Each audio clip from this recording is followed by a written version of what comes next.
네, 안녕하세요. 루터스 편입논술 대표 강사 사종학입니다. 네, 오늘은 2026학년도 정치외교학과에 최종 합격한 학생을 모시고 인터뷰를 진행해 보고자 합니다. 네, 먼저 인사 한번 해주시죠.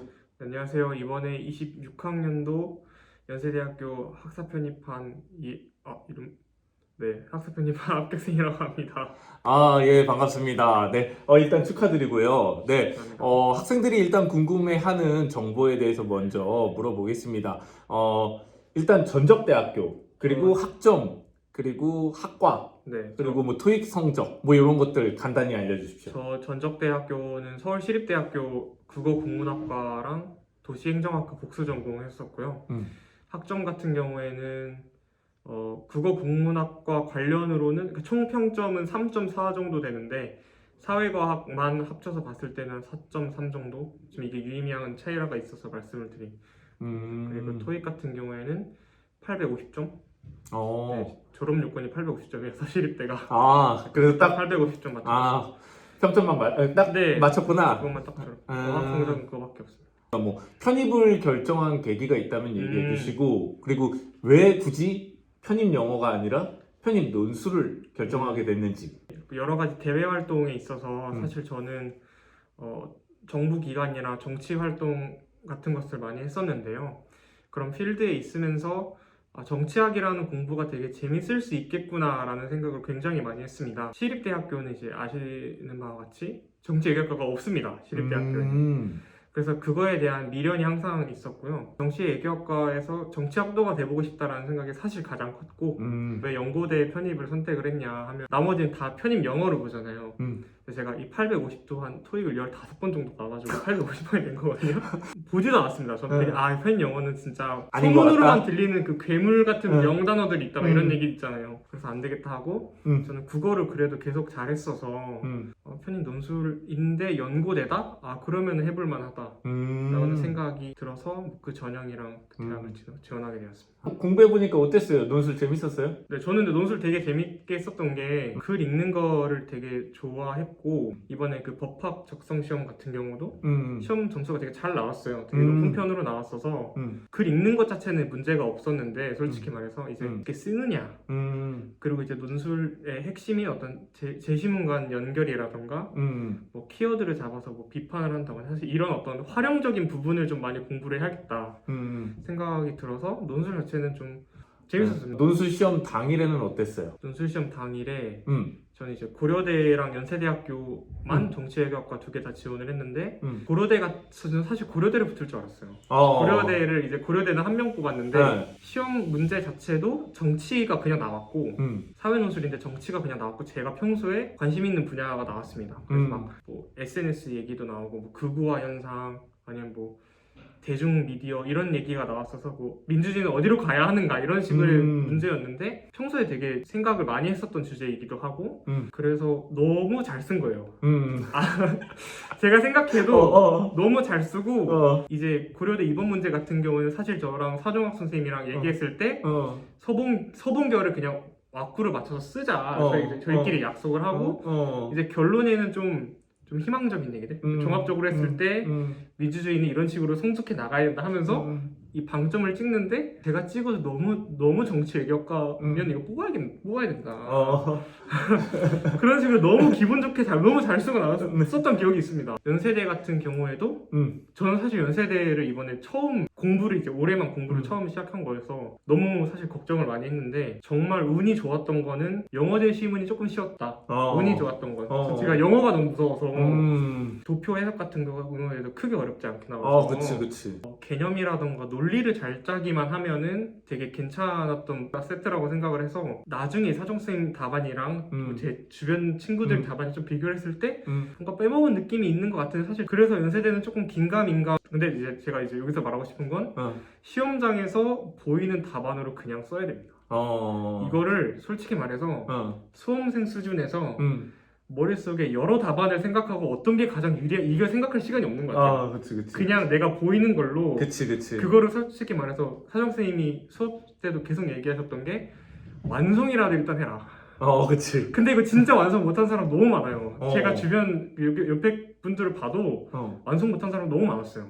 흘낏 봐도 완성 못한 사람들이 너무 많아가지고 어떤 그런 그 논리를 봤을 때 자기가 보이는 답으로 이제 쓰고 나가야 되는데 이제 평소에 논술 공부를 보이는 거를 이제 잘 쓸 수 있게 그런 방식으로 이제 공부를 하는 게 맞는 것 같아요. 이게 막 물론 이제 선생님도 어떤 모범 답안 내지는 어떤 다른 방향을 얘기해 주시지만 사실 저는 그것도 하나의 관점이라고 생각을 하고요. 물론 이제 보편 타당한 관점이겠지만 또 시험장에선 제가 생각하는 논리가 맞다 틀리다를 떠나서 그게 더 완성도 있을 수가 있거든요.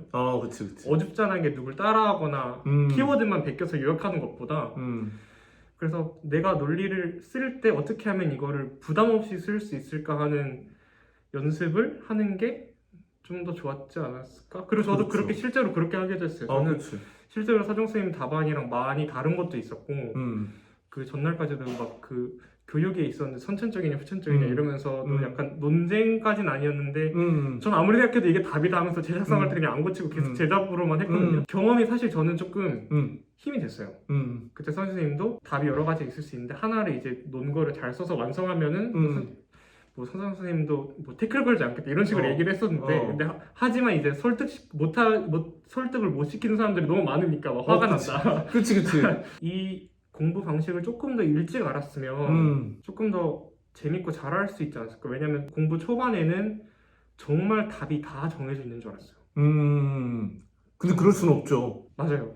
아니 근데 이 논술이라는 게 어차피 세상 사는 어떤 현상을 바라보는 관점인데 그러면 정답이 있으면 결국에는 정치로만 가봐도 누군가의 정답이 있다는 얘기인데 그럼 우린 진리를 놓고 사실 진리가 아닌 쪽과 진리인 쪽이랑 싸우는 건데 사실 그럼 너무 편협해지잖아요. 그 공부를 했던 게 오히려 시험 끝나고 조금 아쉬웠던 정도? 연세대 논술에서는 그게 조금 더 허용되는 느낌? 제 주변 합격생 친구 몇 명 있는데 사회 논술이었는데 답안 다 달랐거든요. 근데 허용이라는 게 아니라 허용이라는 게 아니라 원래 논술은 자기의 어떤 생각을 논리적으로 보여주고 그 논리가 상대에게 와닿아서 설득이 되면 그게 논술이에요. 맞아요. 그렇지. 누가 봐도 이걸로밖에 비판을 할 수가 없다 하면은 오히려 그게 좀 좋은 점수를 못 받지 않을까. 그리고 그건 수준 높은 문제라고 할 수가 없죠. 아니죠. 왜냐하면 수준 높은 문제라는 거는 다양한 어떤 관점들이 얼마든지 소스를 줘야죠. 그치. 쓸 수 있는 사람한테 소스를 주면서 우수한 학생을 가려내야 되는 건데 요점은 자기가 생각하는 어떤 논리가 있으면 그게 정말 설득 가능한 논리라면 그거를 강화하는 식으로 연습을 해보면 어떨까. 그리고 뭐 사정 선생님이든 자신 스스로든 그 사람을 좀 설득을 시킨다 라는 생각으로 좀 하면은 재밌게 할 수 있죠. 그쵸. 재밌기도 하고 안 보이던 게 보이기도 하고 너무 어렵게 생각을 안 해도 되기도 하고. 그렇지. 근데 이제 물론 이제 그 설득을 어떻게 할 것이냐는 또 새로운 공부이기도 하죠. 그치. 새로운 공부이기도 하죠. 그쵸. 뭐 결국엔 사회 나가서 같이 일하면서 동료든 아니면 뭐 상대 팀이든 어쨌든 결국 해야 되는 건 우린 설득이니까. 납득할 수 있는 설득. 그걸 공부한다 생각하면 너무 재밌게 할 수 있죠. 이걸 좀 일찍 했으면 좀 일찍 붙었을까라는 생각도 정말 시험 끝나고 난 다음에 많이 들었습니다. 아니 뭐 근데 지금이라도 이런 어떤 느낌을 가져가시는 것 자체가 또 맞습니다. 과정에서 또 배운 새로운 거니까. 환경에서. 그렇지. 자, 붙고 나서 이제 학업 계획서 어떻게 준비하셨는지. 첫 번째는 전 정부기관에서 활동한 게 되게 많았어요. 그래서 정부기관에서 활동한 거로 2개 냈었고, 그다음에 정치 이제 선거 캠프에서 역할을 맡아서 이제 일을 했던 경험이 있어서 그거 이제 냈었고, 국회 연구원에서 이제 잠깐 일했었던 거 그거 냈었고, 임명장을 많이 했습니다. 임명장, 위촉장 이런 거. 저는 이게 제가 특이 케이스라고 생각하고 무슨 친구들 얘기 들어보면 한 명은 군대에서 무슨 상 받은 것밖에 안 냈대요. 근데 아무것도 안 내도 붙어. 그래요. 그러니까 이거를 좀 걱정을 안 하셨으면 좋겠. 저도 이제 많이 걱정이 됐지만. 제가 얘기했잖아요. 이게 사실 스펙이 근데 이제 조금 꽉 채워져 있어야지 맞아요. 뽑히는 거는 사실 아니잖아요. 근데 이제 저는 아직까지 마음이 수험생이니까 좀 불안하죠. 그치. 그러니까 뭐 사실 이 영상을 보시는 분들도 여러 가지 생각이 들 거예요. 나는 뭐 전적대가 뭐 시립대보다 안 좋은데, 뭐 좋은데 학점이 얘보다 높은데 나 이렇게 모든 걸 비교하면서 이제 진입 내지는 진입 후에 이제 많은 망상들을 하게 되거든요. 그치. 혹시나 떨어지면 이유를 찾으려고. 그치. 그렇죠.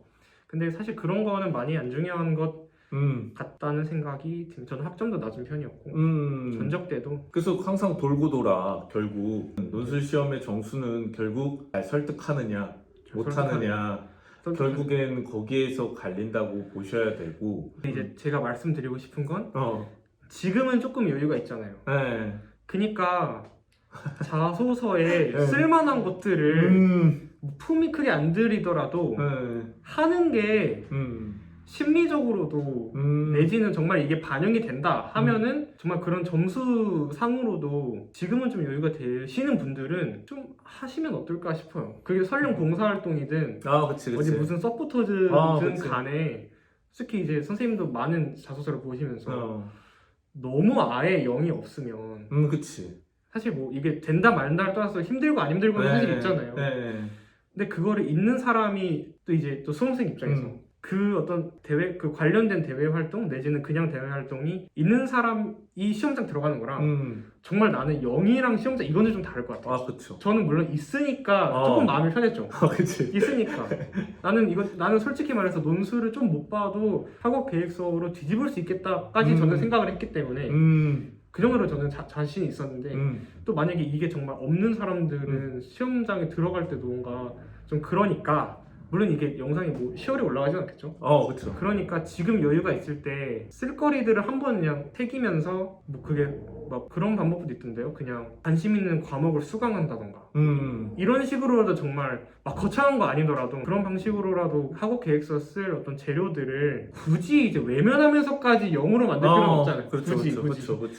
네, 그래서 이제 많은 분들은 이제 사실 논술 시험이 가장 중요하다. 이거 맞는데 정말 맞는 말인데 그렇다고 해서 정말 학업 계획서에 쓸 재료 하나를 준비하지 못할 시간 정말 그 시간이 없냐 했을 때는 그건 좀 물음표. 그래가지고 준비하실 여유가 있고 정말 학업 계획서에 아무것도 쓸 말이 없다 하시는 분들은 간단하게라도 어떤 활동이라던가 인증을 좀 해놓는 게 여러모로 수험생한테는 좋다라고 생각이 들었습니다. 이제 다 공부가 끝났잖아요. 다 공부가 끝나고 이제 학교 이제 또 지금이 3월이지 않습니까? 네, 가보니까 어때요? 좋아요? 교수님도 되게 열정 있으신 것 같고 사실 저는 수강 신청을 하면서 가장 좋았던 거는 전공 그 수강 신청을 할 때 그 과목 강의 계획서를 보면서 좀 호기심이 생긴다? 이거는 내가 수업이 어려워도 들어보고 싶다?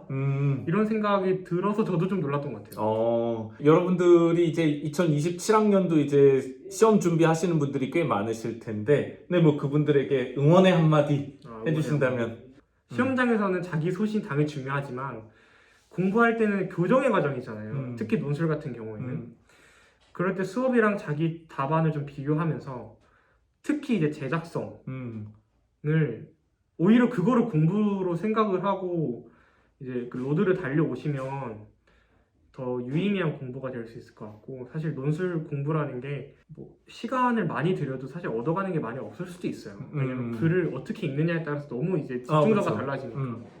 그래서 뭔가 그 집중력 내지는 그 농도를 높이는 공부를 좀 했으면 좋겠고 선생님 말 잘 따라서 들어오시면 적어도 어떤 논술장에서 내가 설득시키는 어떤 그런 차력이 부족하다 이런 생각은 많이 안 들 것 같습니다. 그래서 여러 글을 좀 많이 접해보시고 좀 호기심 있게 논술이든 뭐든 호기심 있게 공부를 하시면 좋은 결과 있을 거라고 생각합니다.